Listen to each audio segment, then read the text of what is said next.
இன்றைக்கி வெண்டைக்காய் பொரியலும்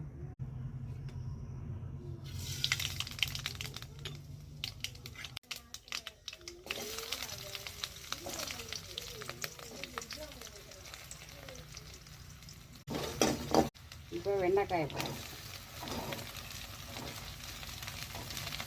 இது நல்லா வதக்கி சுருள வதங்கினது நல்லா எண்ணெயில் வதங்கிடுச்சு. நல்லா வதங்கினா தான் அந்த பிசுபிசுப்பு தன்மை எல்லாம் போயிடும், வளன்னு இல்லாமல் போயிடும். இப்போ உப்பு கொஞ்சம் ஆட் பண்ணிக்குவோம், சோம்பு சீரகப்பொடி கொஞ்சம் போட்டுக்குவோம்.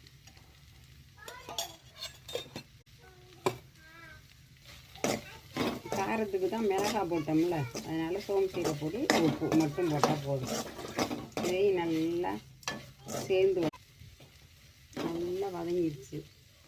இப்போ கொஞ்சோண்டு தண்ணி ரொம்ப ஊற்றணும், கொஞ்சோண்டு தெளிச்சுட்டு இதை கிண்டி வேக விட்டுருவோம்.